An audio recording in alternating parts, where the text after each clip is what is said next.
Assalamualaikum warahmatullahi wabarakatuh. Ila hadrati Sayyidina wa Habibina wa Syafi'ina Muhammadin sallallahu alaihi wasallam wa ila arwahi abaihi wa ikhwanihi minal anbiya'i wal mursalin salawatullahi wassalamuhu alaihi wa alaihim ajma'in wa ala ali kulli wassahabati wal qarabati wat tabi'in wa tabi'it tabi'in bi ihsanin ila yaumiddin wa ila arwahi walidina wa muallimina wa dzawil huquqi alaina ajma'in wa khususan ila hadrati Syekh Ibnu Aqil bisiril Fatihah. Bismillahirrahmanirrahim. Alhamdulillahi rabbil alamin arrahmanir rahim maliki yaumiddin iyyaka na'budu wa iyyaka nasta'in ihdinas siratal mustaqim siratal ladzina an'amta 'alaihim ghairil maghdubi 'alaihim waladdallin. Dia pun tak tahu kot. Ana suruh yang tahu umum tadi, yang tak tahu umum. Bismillahirrahmanirrahim. Alhamdulillahilladzi hadana lihadza wa ma kunna linahtadiya law an hadanallah. Asyhadu an la ilaha illallah wahdahu la syarikalah wa asyhadu anna sayyidana Muhammadan abduhu wa rasuluh. Allahumma salli wa sallim ala sayyidina Muhammad wa ala alihi wa ashabihi wa tabi'ina lahum bi ihsanin ila yaumiddin. Subhanaka la ilma lana illa ma 'allamtana innaka antal alimul hakim. Rabbi shrah li sadri wa yassir li amri wahlul 'uqdatam min lisani yafqahu qawli. Wala haula wala quwwata illa billahil aliyyil azim. Amma ba'. Qala Allah subhanahu wa ta'ala fil Qur'anil Karim, a'udzu billahi minasy syaithanir rajim. Yuqallibullahu al-laila wan-nahar. Inna fi dzalika la'ibratan liulil absar. Shadaqallahul azim, yang bermaksud yuqallibullahu laila wan-nahar. Allah menukarkan malam dan siang silih berganti. Inna fi dzalika la'ibratan liulil absar. Sesungguhnya yang demikian mengandungi pelajaran yang mendatangkan iktibar bagi orang-orang yang celik mata hatinya berfikir.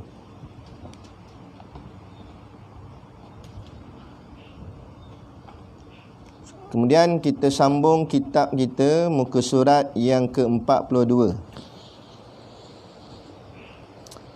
Isnan wa arba'un, iaitu syarat-syarat sah semayang. Semalam kita mengaji dah syarat-syarat wajib semayang. Cuma kita perkemah balik. Syarat wajib semayang 5 perkara. Ya, kita ingat balik. Yang pertama Islam, yang kedua balik, yang ketiga akil, yang keempat suci daripada haid dan nifas, yang kelima masuk waktu semayang. Okey.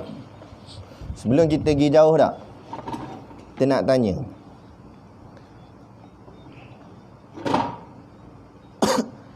Dalam ni kita cuba tengok, masing-masing tengok kitab syarat wajib semayang. Islam, balik, akil, kan? Keempat tu dia kata suci daripada haid dan nifas. Haid dan nifas tu hadas kecil ke hadas besar? Jadi kenapa dia tak sebut hadas kecil? Dalam ni syarat wajib semayang ni, maksud ni apa? Dia salah cetak ke macam mana? Ke apa? Dia tulis ni suci daripada haid dan nifas. Haid dan nifas tu hadas besar. Dah hadas kecil?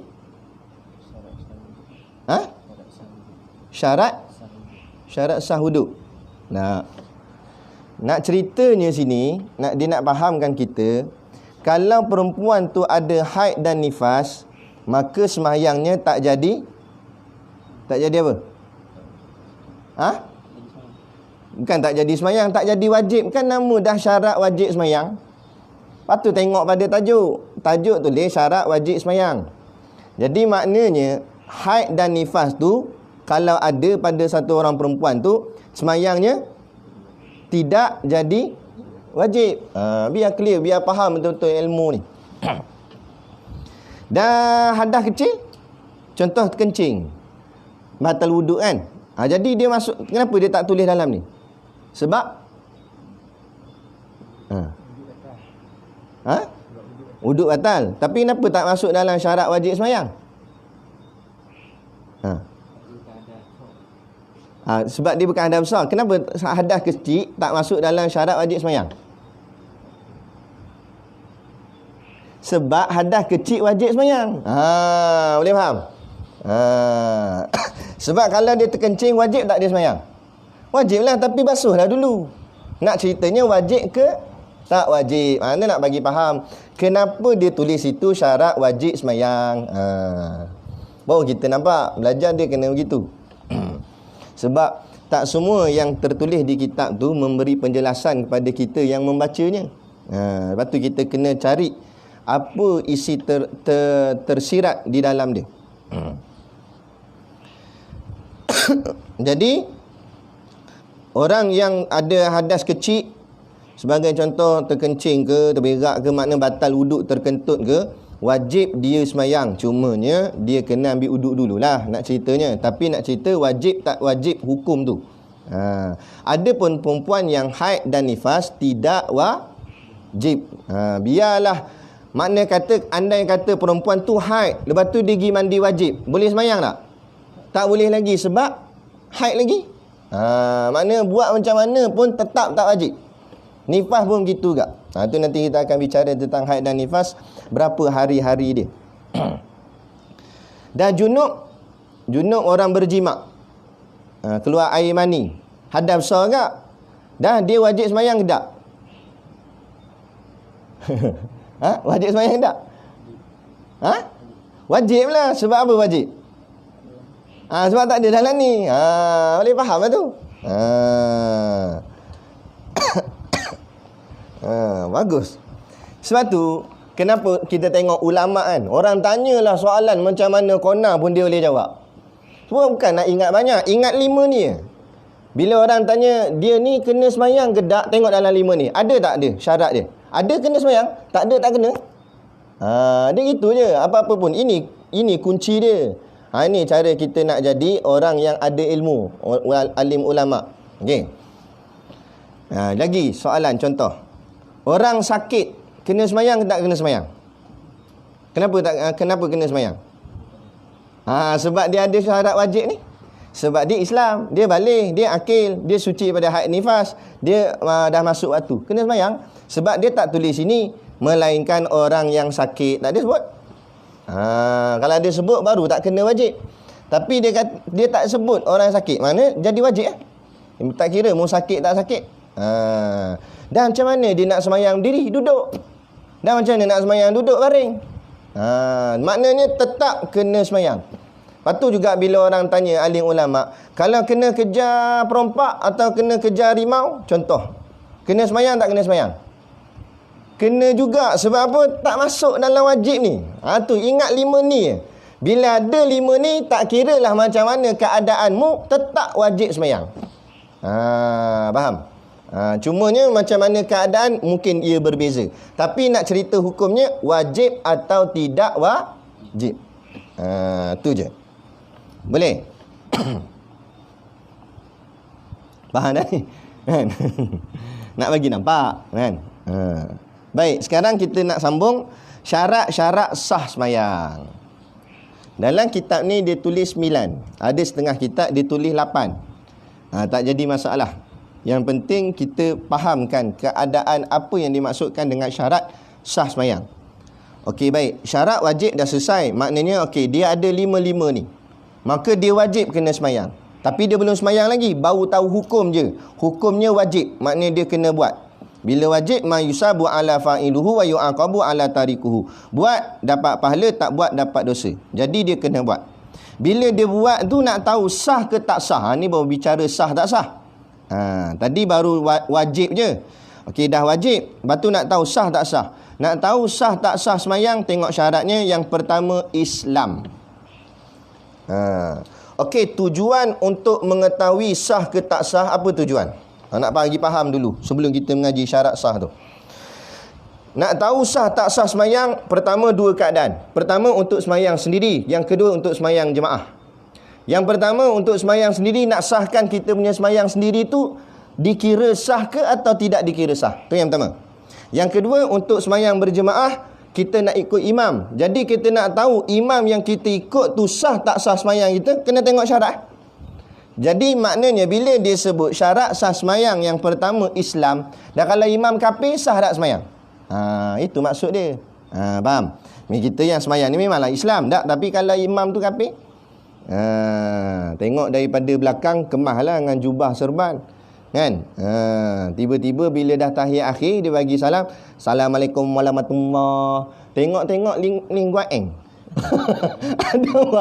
Jadi macam mana? Allahu Akbar. Tak sah semayang tadi, kena semayang balik. Nak cerita contoh tapi tak jadilah macam tu. Tu macam mana enggak pelat lah tu. Kan? Tapi nak buat contoh. Sebab tu ulama letak Islam. Satu lagi, kata ulama, mana-mana syarat kalau dalamnya ada tertulis syarat dia mesti Islam, itu tanda mesti ada niat. Mesti ada niat. Sebab tu kita tengok dalam semayang, wajib niat. Niat tu jadi hukum. Jadi rukun dalam semayang. Tak ada niat, tak sah semayang. Sebab apa? Sebab Islam. Sebab membezakan antara orang Islam dengan kafir ialah niat. Contoh macam kita buat contoh hari tu, bangun pagi kita basuh muka. Kita basuh muka tu dengan niat. Niat apa? Niat wuduk.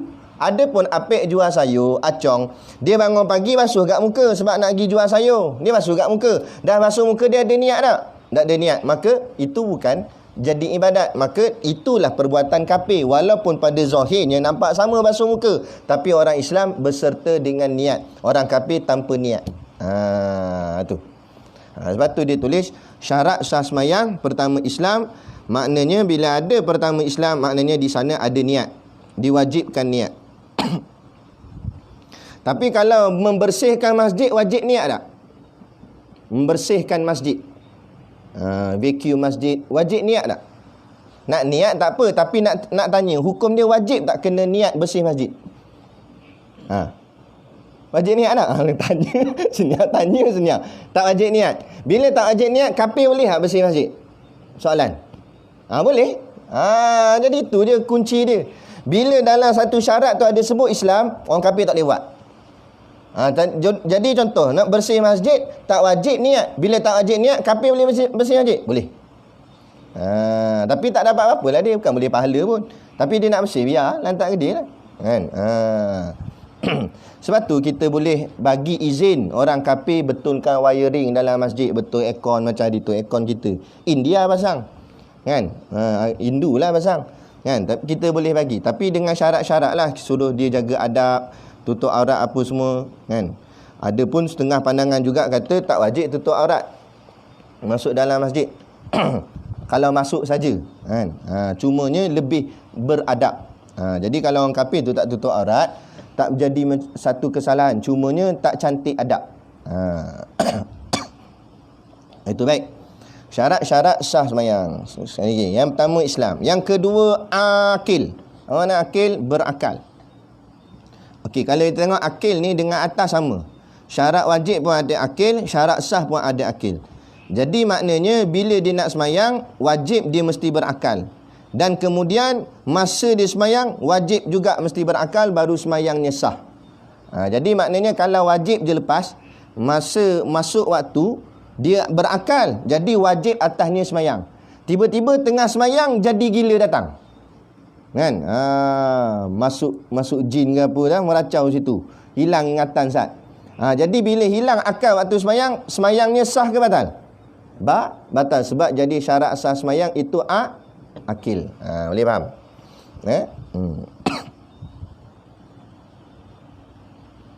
Sebab tu kalau tidur yang sehingga membawa kepada mimpi, boleh membatalkan solat. Ni sembahyang subuh terlelap. Tapi kalau terlelap, maksud terlelap ni maksudnya dia bukan tidur betul. Dia mata lelap tapi telinga dengar lagi imam baca ayat. Jadi yang tu masih lagi sah sembahyang. Cuma tak elok. Maknanya tak khusyuk lah tu. Tapi kalau memang gaib ruyuk dah. Duduk dalam istana dah dia. Tadi aku sembahyang. Apa kahwin dengan anak raja pula ni. Orang dah sampai bagi salam dah. Dia duduk situ. Tertidur siap. Dia kalau tidur duduk boleh tahan kira.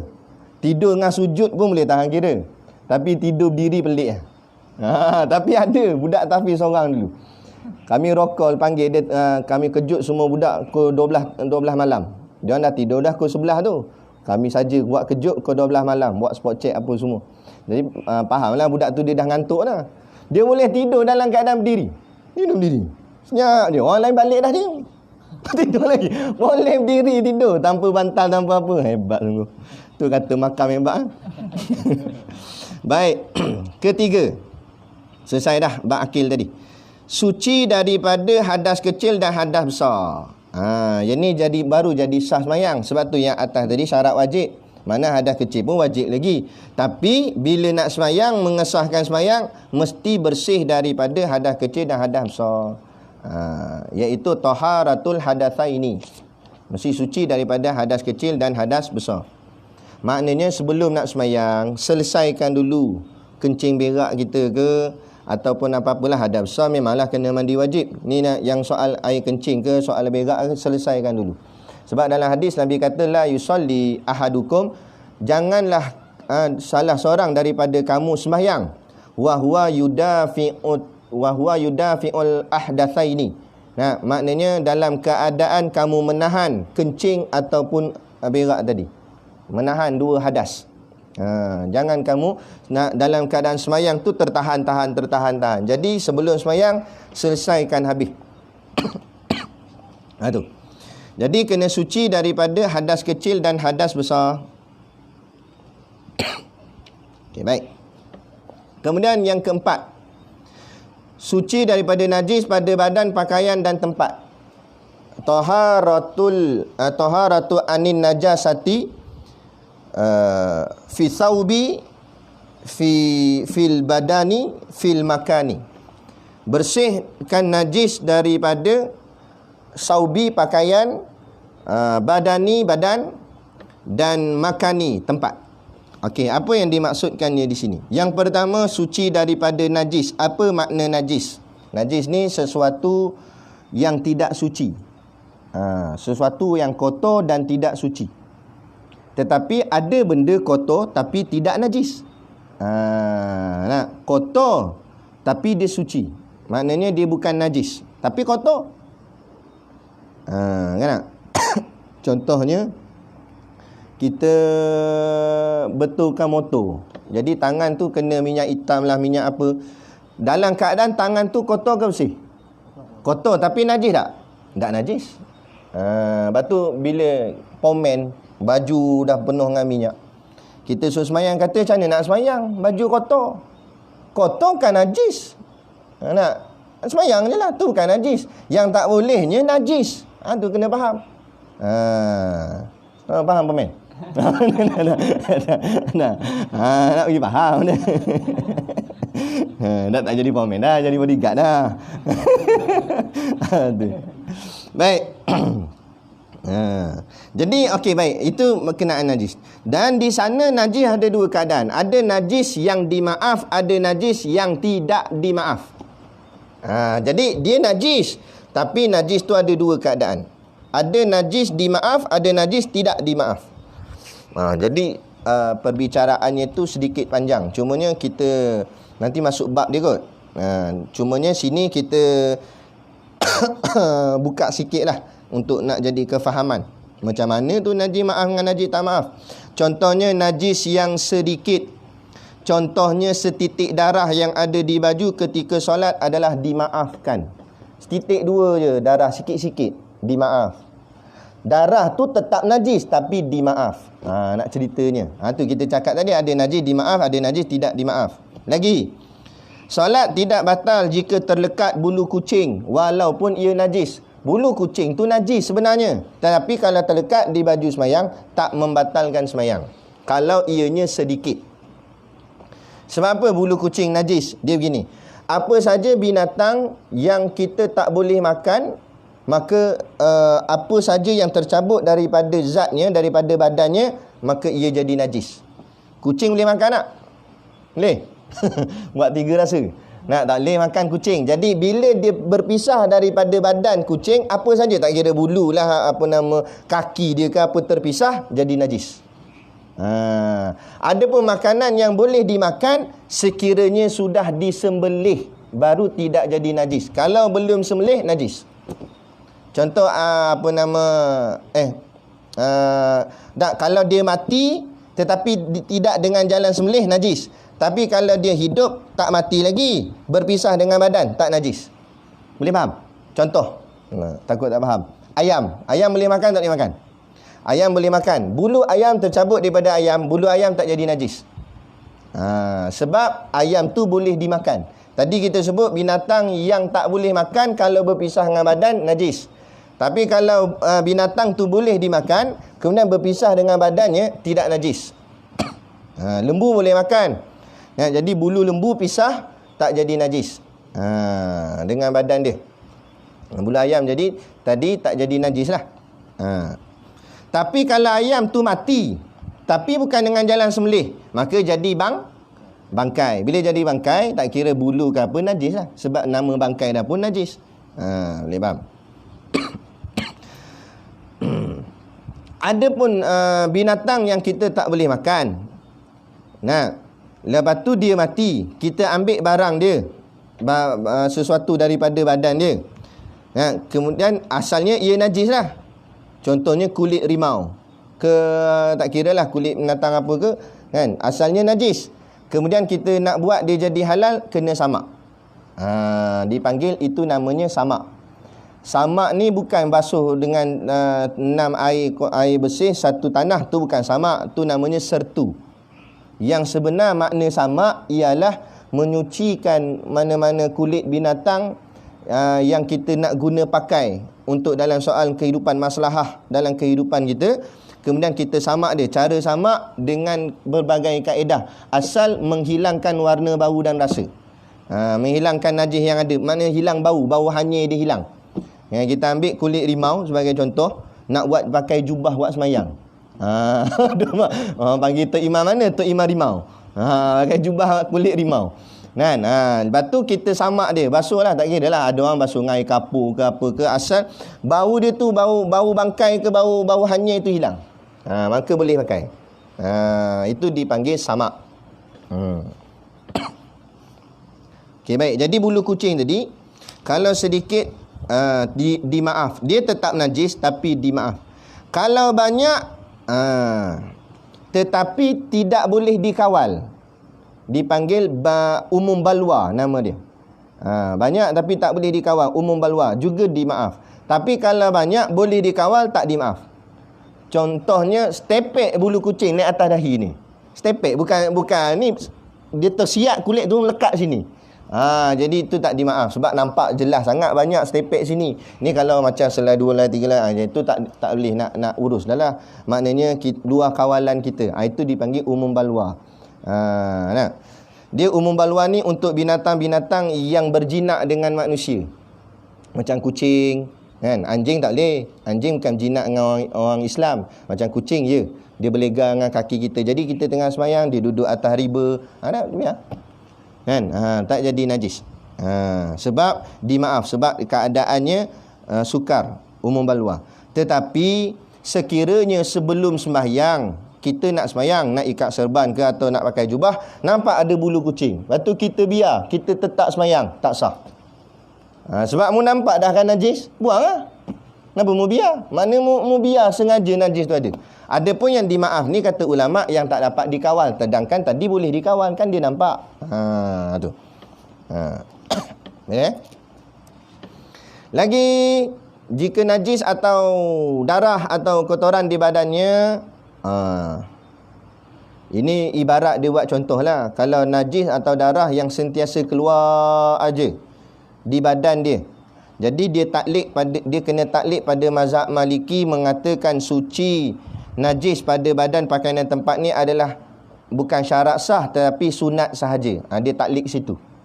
Sekiranya keadaan tak boleh nak kawal dah, darah mancut-mancut, kalau ikut kaedahnya mazhab kita, tepek lah, tepek dengan pembalut apa. Ni tepek dah, darah tetap keluar, meleleh pula. Jadi tetap kena semayang. Maka taklid dengan mazhab Maliki bahawa syarat bersihkan diri daripada najis tadi itu adalah sunat saja dalam mazhab Maliki. Taklid situ. Tetapi wajib diulang semula semayangnya setelah keadaannya kembali sihat. Okey. Dia begini. Apa yang termasuk dalam syarat sah ni, wajib kita kena ikut semua ke-99 syarat sah ni. Tapi kalau kita tak mampu, ada salah satu syarat sah tak dapat nak dibuat, tetap semayang kena dirikan, tetapi wajib qada semula, wajib ganti balik. Macam mana pun, melainkan dalam bab aurat. Aurat nanti dia ada bab khusus. Jadi maksudnya macam tadilah.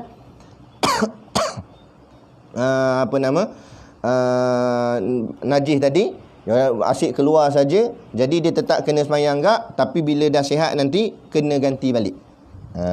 Kena ganti balik. Dipanggil i'adah solat. Solat sekali lagi. Kalau dia semayang, lepas tu bagi salam, Assalamualaikum, tengok ada najis dekat jubah ke, dekat mana ke, dekat bahagian-bahagian diri dia tu, maka wajib dia semayang semula, kerana menyangka dalam semayang tadi najis sudah melekat. Ada pun sudah semayang tak nampak lagi najis, tapi masa tengah wirid subhanallah nampak bahawa ada tahi cicak. Jadi menyangka datangnya tahi cicak itu selepas habis solat. Gitu. Tapi kalau habis semayang dia terus nampak ada, walaupun mungkin masa tu baru nak jatuh, tapi menyangkalah bahawa najis tu datang masa dalam semayang ni. Jadi kena semayang balik. Tapi kalau anda kata semayang tadi sebenarnya memang sah dah, sebab najis tu datang kemudian, cuma dia menyangka gitu, tak jadi masalah. Semayang yang kedua jadi pahala juga, jadi sunat, tak ada masalah. Selesai itu bahagian yang melekat najis tadi. Kemudian lagi badan. Badan makna keseluruhan badan, dan juga kata ulama termasuk mulut, hidung dan mata. Dalam mulut, dalam hidung dan dalam mata. Andai kata dia ada makan benda najis, wajib kena bersihkan dulu dalam mulut dia, sebab dalam mulut juga dikira. Kan? Dalam mulut juga dikira sebagai badan, anggota badan, hidung dan matanya. Adapun tahi mata, sah tak semayang? Tepek ni sampai tak boleh nak buka mata. Melekat. Macam gam nak buka. Kan? Tepek tahi mata. Sah tak semayang? Sah. Sebab tahi mata walaupun nama tahi, tapi dia bukan najis. Dan kalau bukan najis boleh makan tak? Awak celup tepung. Tahi mata celup tepung. Walaupun dia bukan najis, tetapi dari segi adat kata tak boleh makan lah, sebab dia benda yang menjelik kan. Jangan ingat semua yang benda bukan najis confirm boleh makan. Tak gitu. Baik. Lagi tempat solat. Apa yang dimaksudkan dengan tempat solat? Sebab dia kata kena bersihkan najis daripada badan, pakaian dan tempat. Tempat tu maksudnya tempat semayang. Ada yang dimaksudkan dengan tempat semayang itu ialah ketika dia berdiri, duduk dan sujud. Mana tempat yang kena pada tiga-tiga keadaan itu dipanggil tempat semayang. Masa dia berdiri, mana tempat yang kena? Tapak kaki dia. Masa dia duduk, bawah ni ya, tempat yang dia duduk tu. Masa sujud, 7 anggota sujud. Itu je. Lain daripada tu tidak dipanggil tempat semayang. Jadi orang tanya ulama, kalau dia semayang, tengah-tengah semayang datang kucing berak tepat depan dia semayang, tapi bila dia sujud tak kena. Sebab bila kita sujud sini kan, orang cakap apa? Kosong. Dia tarik tu sini. Sah ke tak sah semayang? Sah. Sebab itu tidak dipanggil tempat semayang. Cuma bengong. Dah tahu dia tarik semayang kat sujud itu, tahan. Dah tarik situ, lalihlah ke tepi. Tapi nak cerita di sini sah atau tidak sah, ulama bahas. Ada. Dan kalau keadaan macam tu kita alih beranjak. Boleh beranjak dalam semayang. Jalan jauh boleh semayang. Daripada saf belakang sampai saf depan jalan. Atau saf depan mundur sampai saf belakang. Boleh dalam semayang. Cuma jangan bergerak 3 kali berturut-turut. Ada. Macam dalam hadis kata, bila kamu nampak dalam kamu semayang, kamu nampak ada binatang yang berbahaya. Boleh alih. Ngan semayang datang kali jengking. Alih ke ngesok ke tepi. Ngesok tepi ular pula datang sebelah sini. Mundur belakang. Main gerak-gerak begitu lah, kali pusing-pusing lah. Boleh. Sebab nak menyelamatkan diri. Dah kali lari terus. Tak semayang. Ya, lari terus tak sah semayang lah. Dah gerak lebih 3 kali. Baik, kemudian tambahan lagi. Yang ni pun Ana belajar dengan Ustaz Salman. Ustaz Salman dia ngaji Yaman. Apa nama tu? Tempat Habib Umar tu. Hadraul Maut. Lagi berkenaan pakaian juga, maksud pakaian bergerak kita bergerak dia, tu maksud pakaian. Pegang kemah-kemah. Jadi nak mengajar orang. Bergerak kita bergerak dia, itu dikira pakaian. Maksud pakaian bukan maksud baju kita je. Tak kiralah apa pun, bila kita bergerak dalam semayang dia bergerak jadi pakaian. Contoh ridak kita letak atas bahu. Bila kita sujud, ridak bergerak tak? Bergerak. Ridak jadi pakaian. Tak kiralah apa-apa. Sejadah jadi pakaian tak? Sebab apa sejadah tak jadi pakaian? Sebab bila kita bergerak, sejadah tak bergerak. Ada pula bergerak juga. Macam mana tu? Itu maknanya ada budak tarik lah, bonang tarik. Tapi nak ceritanya bergerak kita, bergerak dia. Suatu masa mengaji dengan Tok Guru baca kitab Sabilal Muhtadin. Dia dalam kitab tu, Sabilal Muhtadin ni, dia kalau buat contoh pelik-pelik. Tapi nak bagi kita betul-betul faham. Dia buat contoh benda, ada orang semayang, ekor serbannya terlampau panjang. Bukan. Dia buat contoh macam ni. Dia nak semayang, tapi serban dia hilang. Jadi dia ni jenis amal nak pakai serban. Dia kata rugilah tak dapat 70 darjat pahala dalam semayang pakai serban. Jadi kebetulan ada orang bentang kain putih dekat masjid kan. Kain putih panjang gitu. Dia kata aku buat jadi serban lah. Dia pun buka lipatan tu, dia gulung-gulung, dia balut ke kepala dia. Tapi panjang. Jadi ekor tu panjang melirik sampai bawah. Jadi atas ni serban, bawah ni dia buat lapik semayang, jadi sejadah dia. Padahal kain yang sama yang melekat dengan kepala. Sah tak dia sujud atas kain tu? Dia buat persoalan. Sah. Kita pandai jawab tak. Lebih pada ulama. Tu jangan pakai akal, ikut ilmu. Tak apalah, tak tahu. Sekarang dah tahu. Sah semayang. Sebab apa? Sebab masa dia bergerak, kain bawah tu bergerak tak? Tak bergerak sebab terlampau panjang. Yang bawah tak bergerak. Yang bergerak yang masih kat kepala dia je. Jadi yang dimaksudkan pakaian, bergerak kita bergerak dia. Jadi yang duduk tak bergerak di bawah tu, itu tidak dikira pakaian. Jadi boleh sujud atas tu. Ada pun ekor serban kita yang pendek ni, kita sujud atas dahi gini, sah tak semayang? Tak sah. Sebab apa tak sah? Sebab ekor serban ni bergerak kita bergerak dia. Maka ni jadi pakaian. Boleh faham? Kalau tak faham kat, try buat sekali. Ambil sejadah panjang-panjang balut. Tok Guru tengok pelik, apa hal ni? Jadi begitu. Dan lagi apa benda yang bergerak kita bergerak dia? Antaranya wire mikrofon. Mikrofon yang jenis klip macam ni. Bila kita semayang, kita naik turun, wire ni bergerak tak? Bila bergerak, wire ni dipanggil pakaian dalam semayang. Jadi kalau ada taik cicak melekat ke taik burung melekat di wire, kemudian imam tu semayang, tak sah semayang imam tu. Adapun makmum sah tak? Kalau makmum tak tahu batalnya imam, sah semayang. Tapi kalau makmum sudah tahu imam tu batal, diikut juga batal makmum. Dia kaedah dia begitu. Kalau makmum tak tahu, dimaaf. Tapi kalau tahu dah imam tu batal, nampak stepek tahi melekat situ, imam duk buat khusyuk, makmum belakang nampak, batal. Tapi kalau tak nak bagi batal, mufarakah. Mufarakah, keluar daripada jemaah, dia jadi semayang sendiri. Habis semayang, maklumlah kat imam. Ataupun masa semayang boleh kat maklum, tapi sebut gitulah, subhanallah, jangan sebut tahi. Apa benda tahi kan? Sebut subhanallah. Kalau imam maklum, kalau imam tak maklum gak, nak buat macam mana? Mufarakah je lah. Habis semayang baru bagi tahu. Sebab itulah kalau perasan Mungkin tak pernah sampai lagi, tapi boleh tengok kat YouTube. Tengok Imam Masjidil Haram semayang ataupun Imam Masjid Nabawi semayang, dia tak pakai mic ni, ataupun mic yang kat telinga tak pakai. Dia pakai mic stand. Kenapa pakai mic stand? Andai kata kalau ada najis melekat dekat stand tu, tak batal semayang. Sebab apa? Sebab bila kita bergerak, stand tu bergerak tak? Tak bergerak, maka stand tu tak jadi pakaian. Boleh faham? Boleh pakai mic ni, tak salah dari segi ulama'. Cuma kena hati-hati, kena cek selalu, jaga-jaga. Takut-takut melekat najis, bila bergerak, kita bergerak dia jadi pakaian, jadi menyebabkan semayang tidak sah. Okey. Lagi, bangkai semut atau lalat adalah najis dalam poket, dalam serban.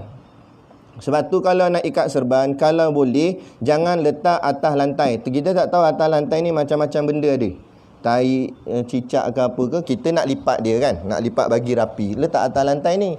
Kita tak perasan jenis kain serban kita, jenis senang melekat. Rupanya ada tai cicak situ melekat. Kita pun balut, baik punya balut, besar gini serban, tapi semayang tak sah. Tak sah. Sebab apa? Sebab ada tai cicak dalam, ataupun ada bangkai semut. Semut walaupun kecil bangkai, najis, tak boleh. Tapi kalau kita memang tak tahu, sampai ke sudah tak tahu, dimaaf. Kalau sampai ke sudah tak tahu, tapi kalau tahu tak boleh. Sebab tu nak ikat serban, ikat dalam keadaan berdiri, bukan letak bawah. Dia ada kaedah dia kan. Kita centerkan dia, lipat gini, centerkan dia, lipat gini, sampai dia jadi halus gitu, baru ikat ke kepala. Ataupun style Tok Guru senang, gulung, balut gitu je. Tok Guru mudah, tak payah tengok cermin. Sambil naik tangga, Allah Akbar, kita macam-macam hal.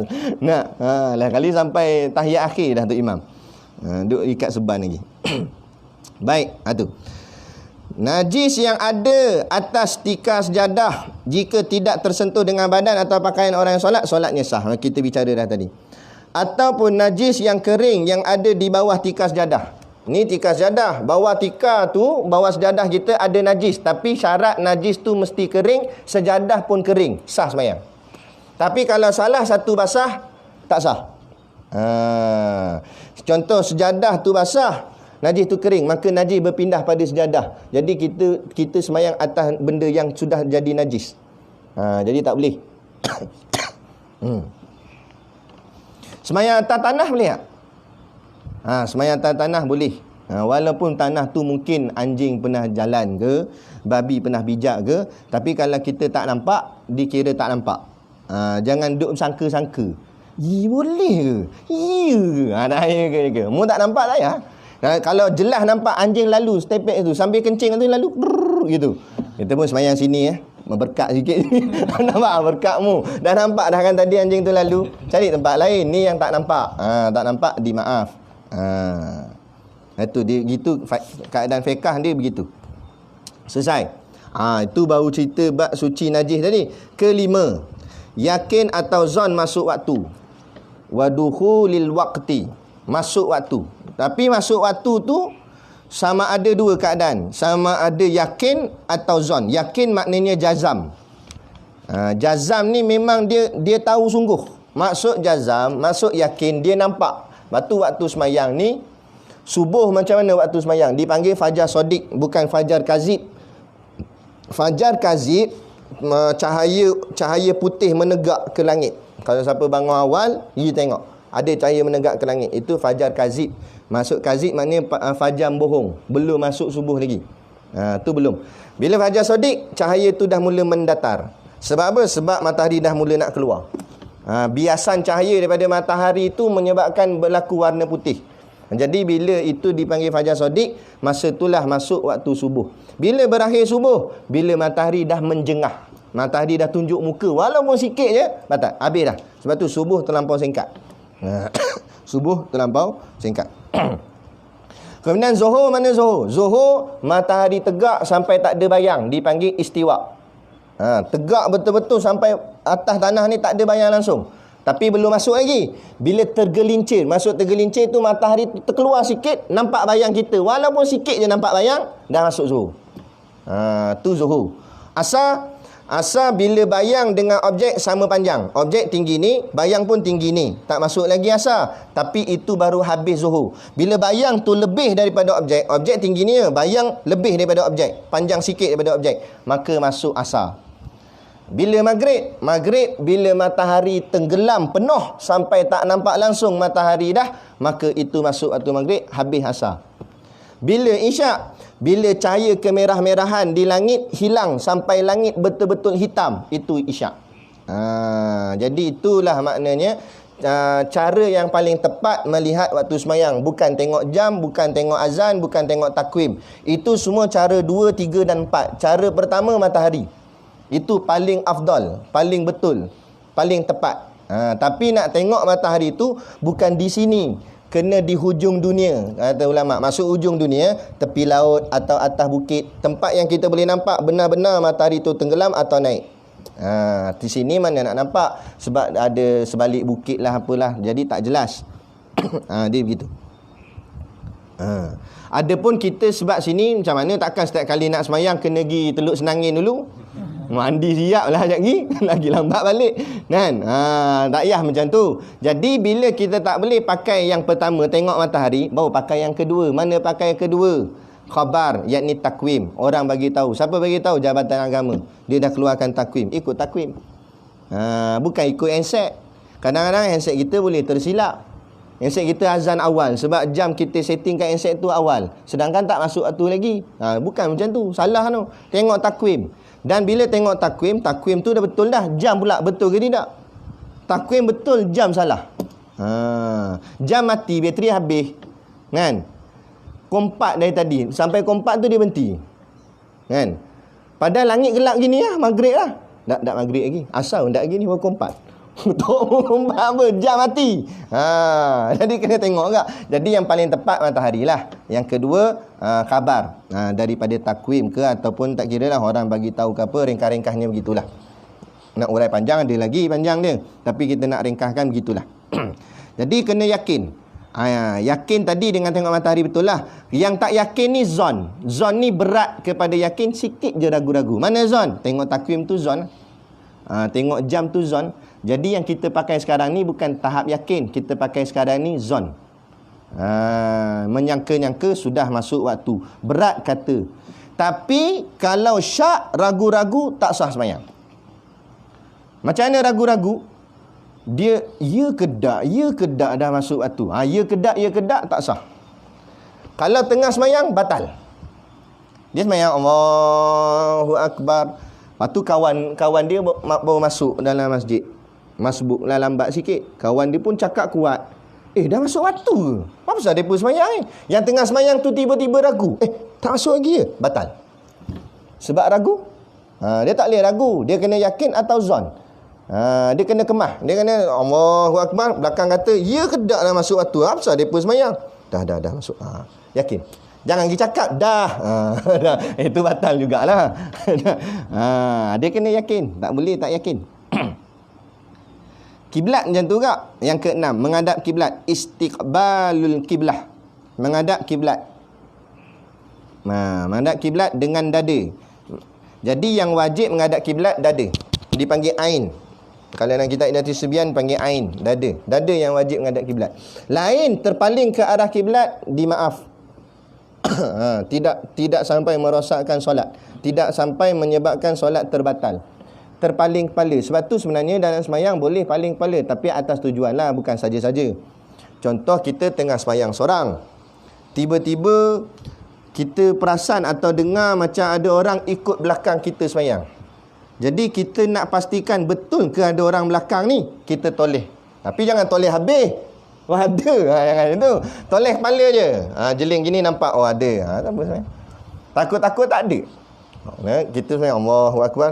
Allahu Akbar belakang. Kita toleh. Tak ada. Tak ada juga. Sudah. Ada siapa dia ni. Kan? Jadi boleh nak toleh. Tapi bukan mesti kena toleh. Cuma ulama kata harus saja. Bukan setiap kali ada orang sembahyang belakang kita toleh. Tak. Kalau nakkan kepastian. Tapi memadai toleh kepala saja. Bukan dengan badan-badan. Kalau paling dengan badan-badan, batal. Lepas tu dalam tahiyat akhir, jaga-jaga. Waktu nak memberi salam, Kan? Lepas tu ulama ajar nak bagi salam sampai kum saja yang wajib, yang belakang sunat. Jadi masa kum tu pandang depan lagi. Assalamualaikum, baru toleh warahmatullah. Gitu juga belah kiri. Assalamualaikum warahmatullah. Sebab apa? Sebab kalau andai kata dada ni terlari, sah dah semayang. Sebab yang wajib sampai kum. Kita takut kalau boleh je kita nak bagi salam pandang kanan terus Assalamualaikum. Tapi takut-takut dada ni lari. Kalau dada lari, batal habis semayang. Padahal dah tahiyat akhir dah. Sebab tu kalau nak bagi salam pandang, jangan melebih sangat. Memadai, kata dalam kitab fiqh, pipi kanan kita nampak orang belakang. Orang belakang nampak pipi kanan kita saat kita paling ke kanan. Nah, mana sengit sikit dah. Ini Assalamualaikum, tengok habis semua belakang. Si angkat kening. Ada bengong. Kan? Gitu je. Jadi tapi yang cantiknya macam kaedah Habib Ali Zainal Abidin Najam gitulah. Assalamualaikum warahmatullahi wabarakatuh baru toleh. Okey, baik. Mana dah tadi? Menghadap kiblat dengan dada tadi. Jadi kalau budak terlanggar, bonang lah macam tadi kan, main langgar kita tengah semayang, kita bergerak gitu. Selagi mana dada tak lari arah kiblat tak batal. Tapi kalau terlanggar, dada lari, walaupun kepala tegak, gini. Contoh, batal semayang. Sebab dada dah lari. Tapi kalau lain lari, ponggong kona terus gini, tapi dada gini. Dada stay. Tak batal lagi. Biar sengit macam mana pun. Nak ceritanya. Nak bagi faham. Baik. Okey. Itu maksud menghadap kiblat dengan dada. Okey.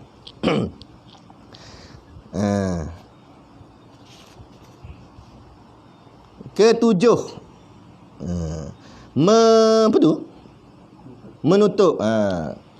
Wasitral aurah, menutup aurat bagi yang berkuasa. Sebab tu dia tambah belakang yang berkuasa. Sebab menutup aurat ada maaf. Tapi kalau tak ada apa-apa, wajib tutup aurat.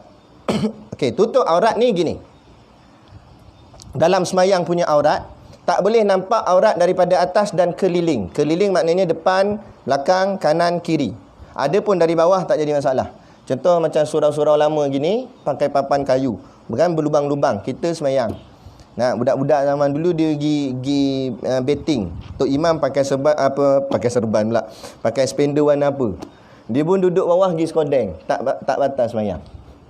Sebab dari bawah terdedah tak ada masalah.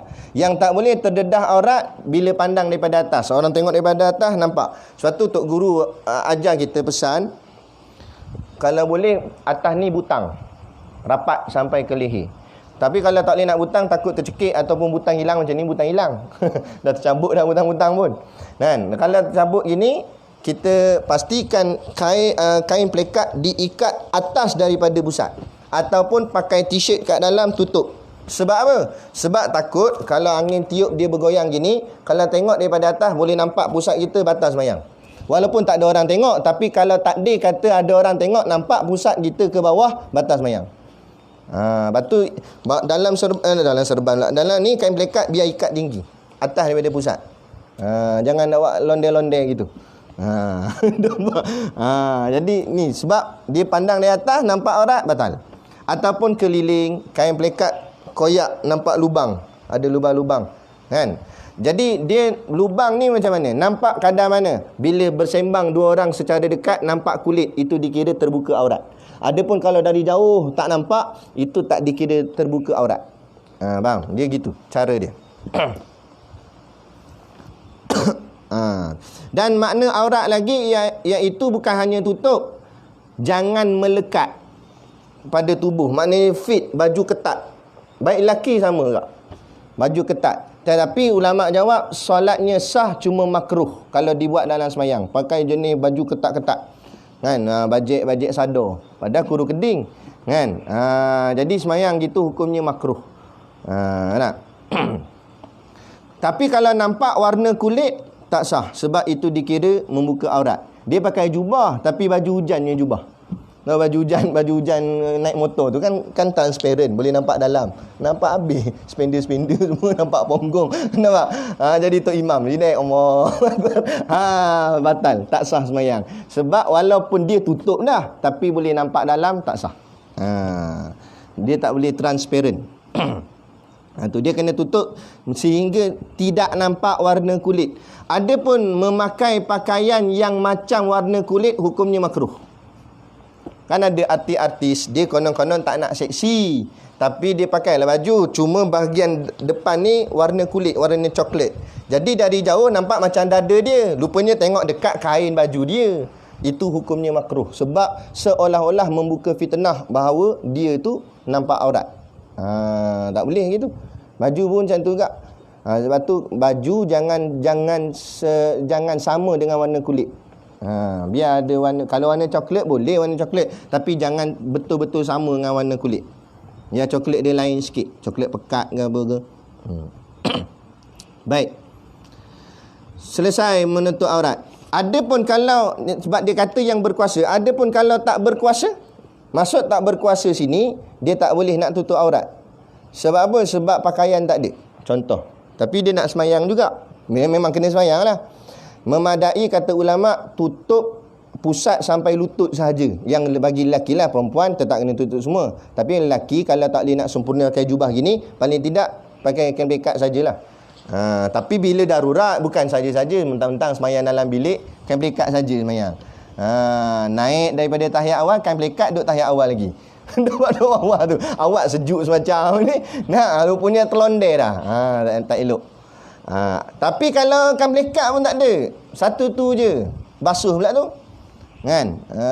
Tercirit siang tadi, basuh dah tak ada kain pelikat ni, nak semayang ni. Jadi kata ulama, memadai tutup kubul dan dubur sahaja. Kain spender saja, tutup kubul dengan dubur. Tapi tak boleh semayang jemaah. Nak semayang seorang lah. Semayang jemaah lain tengok, wih. Tak jadi semayang. Nak semayang seorang je kat bilik. Tapi pastikan kunci lah pintu. Takut jadi fitnah. Mat, woi. Dah buka pintu, terkejut kawan tu. Kan? Tapi kalau tak cukup juga, spender jenis berlubang. Kalau tutup depan nampak belakang, tutup belakang nampak depan. Sudah macam mana? Kata ulama, ni ulama kata sebut dalam kitab, memadai tutup depan saja, bahagian kubul saja. Adapun dubur biarlah nak macam mana. Tu je spender dia ada. Teruk no. Tu kata fiqh. Ulama ni dia bayang macam-macam. Kalau macam ni, kalau. Tu kata fiqh. Kan? Baik. Tu makna kuasa tadi. Tapi kalau tak boleh tak, spender pun tak ada, koyak pun tak ada, dah habis dah. Bukan koyak dah, koyak habis dah. Pakai jatuh. Tak boleh ikat dah. Habis nak macam mana? Semayang telanjang terus. Nak ceritanya sini, semayang tetap kena semayang. Yang ni yang kata di maaf ni. Jadi dia semayang dalam keadaan bogel. Tapi jangan tengok lah. Semayang je lah, tengok sejadah tu, jangan tengok.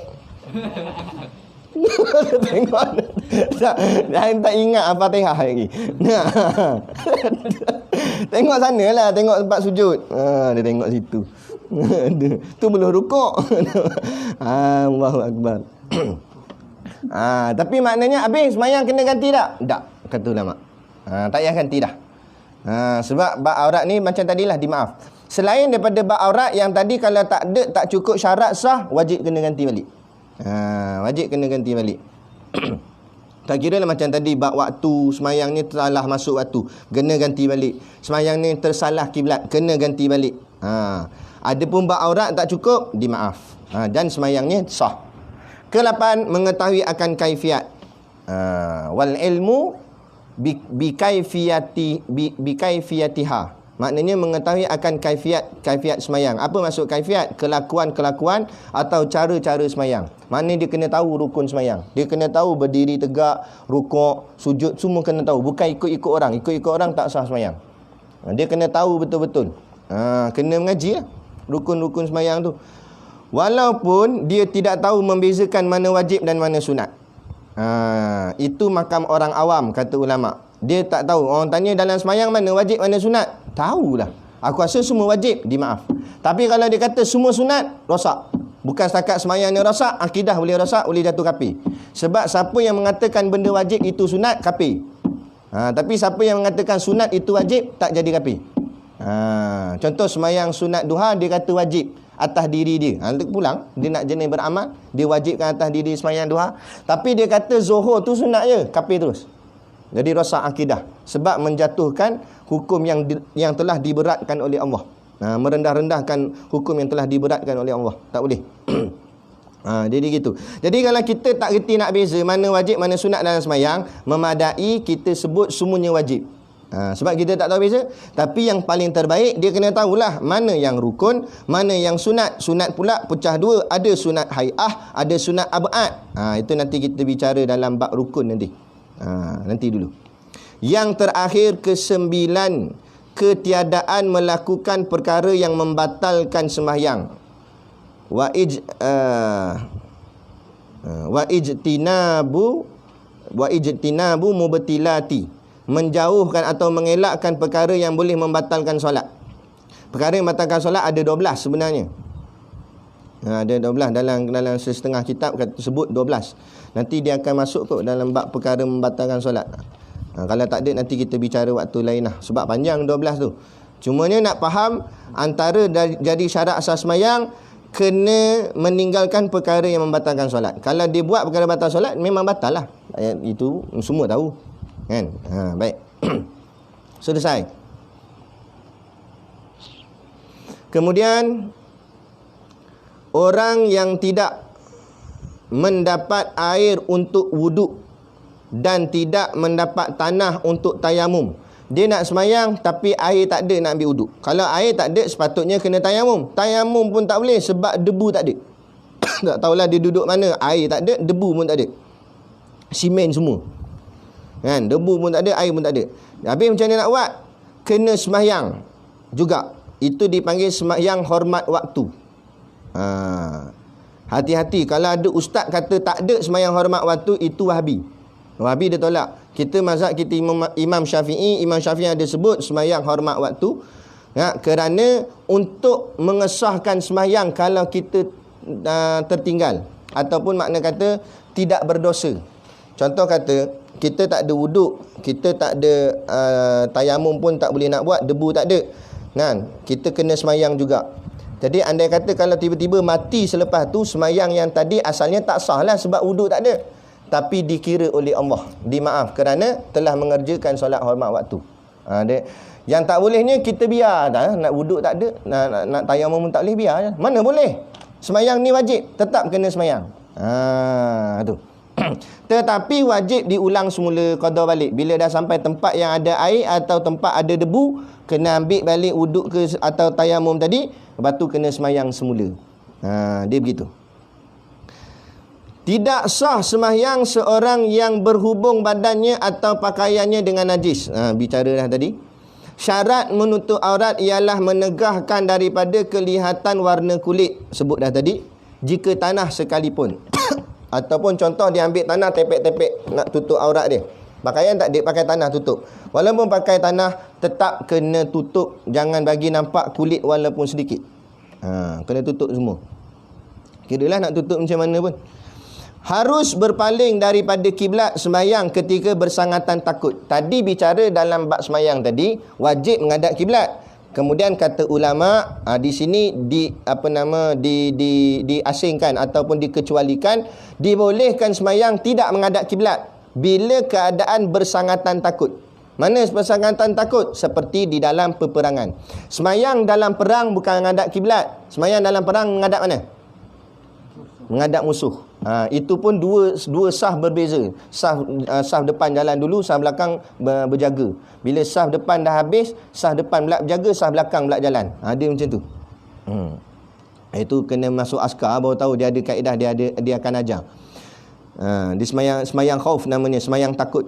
Dan sembahyang sunat di dalam musafir yang harus di atas kenderaan. Sembahyang atas kenderaan. Ingat, sembahyang atas kenderaan tak menghadap kiblat bagi sembahyang sunat saja. Sembahyang wajib, sembahyang fardu wajib kena menghadap kiblat.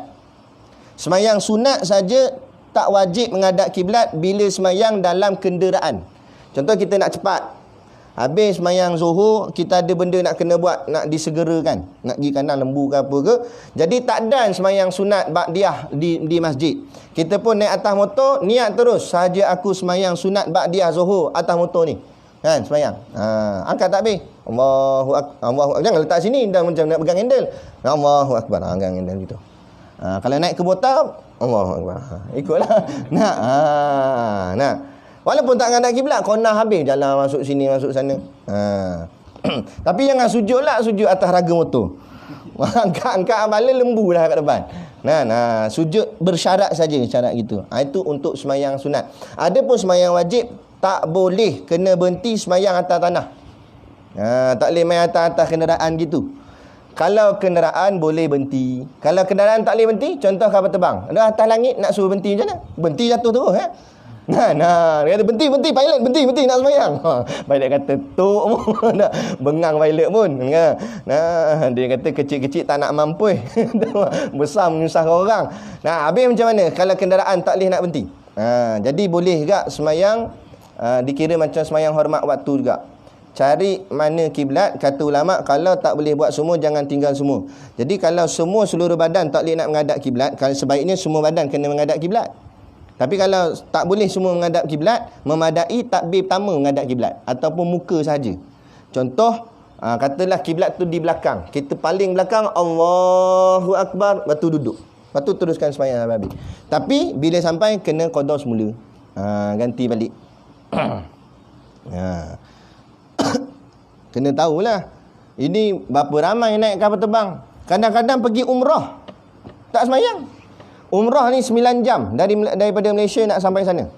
9 jam duduk atas udara tu. Kadang-kadang masuk maghrib, masuk isyak tak apa lagi, isyak panjang masa. Zuhur, asar. Kan? Anak itu pergi umrah tengok. Berapa ramai tak semayang, tidur sampai habis waktu. Kan? Atas udara kadang-kadang waktu dia lebih cepat sebab dia bergerak jarak tempat lain. Kan? Habis waktu macam tu je. Lepas tu tak semayang. Padahal nak pergi buat umrah dah macam mana begitu. Kan? Sebab tak mengaji, kena mengaji. Wajib menutup aurat jika sembahyang di tempat yang tiada manusia atau di dalam gelap sekalipun. Walaupun dalam gelap, jangan kira tak ni buat lebih kurang apa. Pakai spender saja tak apa, tutup lampu gelap. Tak dikira membuka aurat juga. Walaupun dalam gelap gelita macam mana pun orang memang tak nampak aurat kita, wajib juga kena tutup aurat. Sebab apa? Walaupun manusia tak nampak, malaikat nampak tak? Malaikat nampak. Allah nampak? Allah lagi nampak. Jadi dia begitu. Jadi inilah bicaranya dalam kitab kita Zadul Muta'alim ni, syarat sah semayang. Nanti kita akan sambung seterusnya bersuci pula. Apa yang dimaknakan dengan makna bersuci tu? Dia akan bicara tentang hadas, najis, bersuci macam mana. Kita akan tengok jenis-jenis najis. Dia kenapa bersuci di hadapan kitab fiqh? Kerana bersuci itulah nak menyempurnakan solat. Ma la yatimul wajib illa bihi fahuwa wajib. Apa saja benda yang nak menyelesaikan benda yang wajib, maka dia jadi wajib. Sembahyang tu wajib, nak menyelesaikan sembahyang mesti bersuci, maka bersuci jadi wajib. Dia gitu. Jadi sekadar tu dulu pada malam ini. Wabillahi taufiq wal hidayah. Assalamualaikum warahmatullahi wabarakatuh. A'udzubillahi minasyaitonirrajim. Bismillahirrahmanirrahim.